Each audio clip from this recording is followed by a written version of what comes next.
name's Kent Curris, and I live in Capitola, California. I started as a small child. I began piano lessons, I think, in the 4th grade. Our parents were very good about letting us try out things, and music was one of them. And I started out in piano lessons and loved it and took to it right away. And then in elementary school, 5th grade, I started in beginning band. I started playing French horn, and I loved doing both, so I kept taking lessons on piano and I kept playing in band. And I played all the way through junior high school and high school as well. And then I ended up going to college and majoring in music education. And after that, I got my first teaching job, teaching high school and middle school.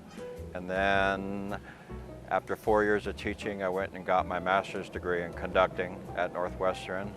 And then my goal was to get a college job, so I got my first college job when I got out of grad school, and I taught college for 15, 16 years.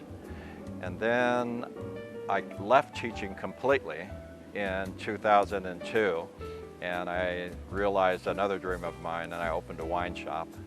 And after about 3 years, I had destroyed myself financially and decided to go back to teaching. But at that point, I hadn't finished my doctorate, so it was hard to land college jobs. So I ended up back where I started, teaching high school. And then from about 2006 to the present, I've taught high school. Last 13 years at Menlo Atherton.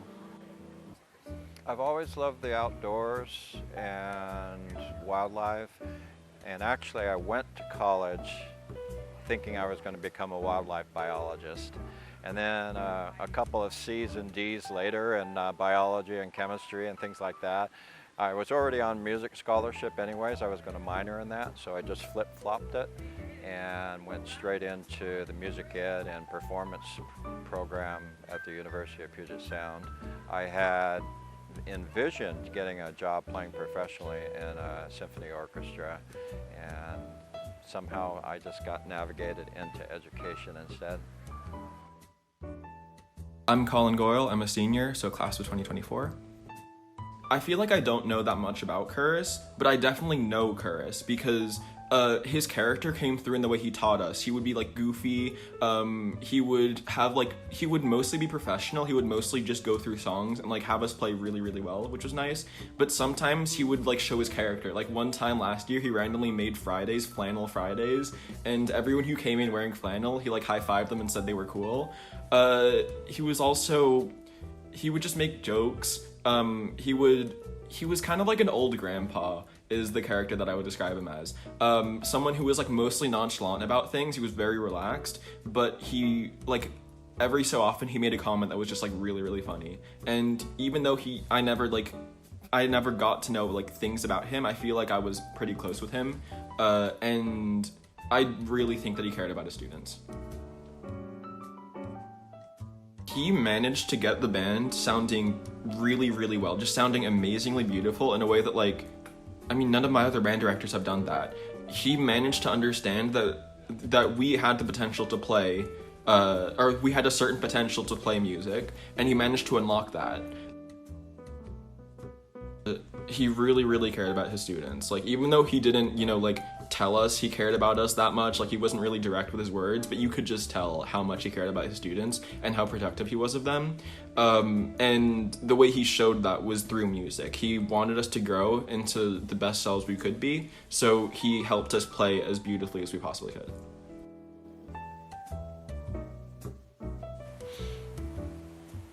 You know, people don't realize that much of teaching is a grind, a daily grind. And I think the best times were when I was on stage, when I was on the podium, and everything came together. But people just see that come to the concerts. They don't see what I'm going through on the day-to-day. So my best moments were on the podium conducting, and some of my best moments were with you guys in orchestra and jazz.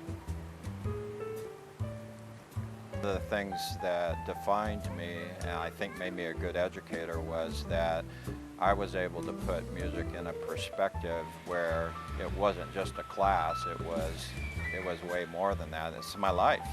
And so it became personal. And let's face it, working with students, your job is to push the envelope. My job is to keep you on the path that I think you need to be, even when you don't think you do. And so I think one of the reasons why I was so influential, not only with students, but other people in my life, is because I set the bar high, even when people didn't think they could reach it. And so that helped, but it also made me frustrated a lot of the time, because I couldn't get what I wanted on a daily basis. I usually had to settle for, okay, well that was better today. And I think over time, I think I learned the hardest lesson, which is it's a process and it has to unfold. You can't just get it like that. And the other thing is it's collaborative. That means I'm working with others, and if I don't have them on board with me, then I don't get what I want. I think one of the reasons I got so much out of my students is because in a non-musical way, I think I was likable by most of them, and students wanted to perform for me. They wanted to be better. He wanted us to be better and do better. He kind of pushed us to be the best musicians that we could be without pressuring us into it, and that was amazing. But personal-wise, I think he just wanted us to be teenagers. Coming into the music room, it's like another world, and a lot of students identified with having that place as a refuge. So it became not only social, but the music and the social rolled together, and it became more like a family, and that's what students were always saying. You just walk in and it's just like this burst of just laughter and happiness and smiles, and everyone gets along, and it's all great. And I don't think I've ever gone through a single period of his class like not having left laughing. Like it's such a positive environment, and it not only helps us grow as musicians but also grow connections with each other. Gotten pretty frustrated with education in general though, and the lack of emphasis on the arts, and it seems like everything is built around math, science, and English. But what people don't get is I think music sparks pathways in your brain that allow you to be good at the other stuff. Ask yourself the question, why are all my kids top of the pile? I always get the best kids. I'm not talking just musically, but academically. Why are you so good at robotics? Why are you so good at math and science? I think music opens those pathways. It sparks it literally in your brain. And there's research to back it up. Problem is, kids aren't required to take a bunch of music in high school, and the colleges don't require it. Until the colleges require it, it won't be an emphasis in the public schools or private schools. My favorite memory of him is when one of our saxophone players gave him a water gun, and he looked so happy. He looked like a little kid on Christmas. He named the water gun Magnus and then filled it with water and just started spraying people. Like, he would just spray people straight into their instruments. He would like walk up to people and like spray them. He didn't even care. For Datis, our trumpet player, he like walked 2 feet away from Datis and just started spraying him over and over again. Datis had to like grab a music stand and use it as a shield.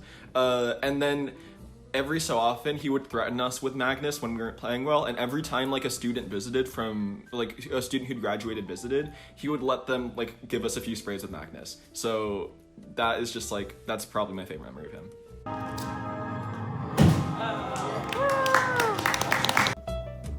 I'd like to think that the 38 years of teaching and being involved with people in music has allowed me to grow in non-musical areas as well. People laugh when I say it, and I tell my wife this, is like, it's not an accident that kids, dogs, and babies like me. If you are feeling good about where you're at and able to focus, I think it's infectious to others.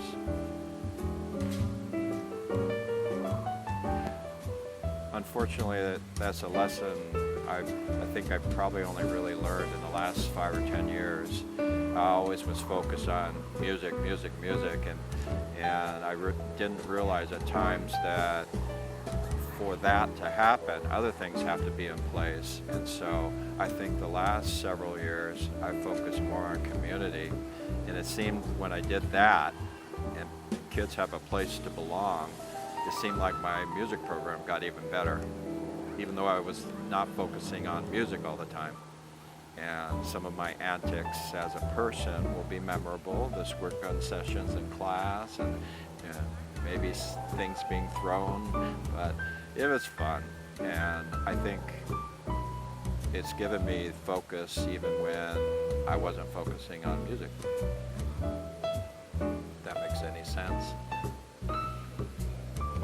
Music allows you to be collaborative, but also allows you to be your own self. And I've always felt I wasn't like anybody else as far as the other teachers, and I didn't want to be. I actually didn't feel like I fit the teacher mold, but maybe that's why I'm a good teacher, because I don't fit a mold. I don't want to.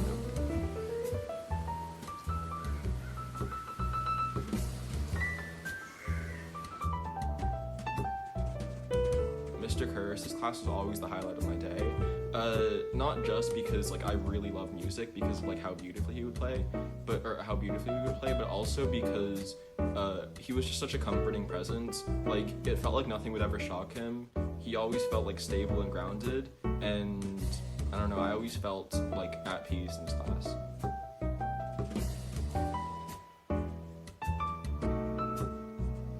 Every time I walked into his classroom, it was always like a smile and a wave, and I knew that like when we got into that class, it was gonna be hysterical and we'd all be laughing. Like there was never another class that you got to go and just like have fun with people who were like your friends and who you really enjoyed being around.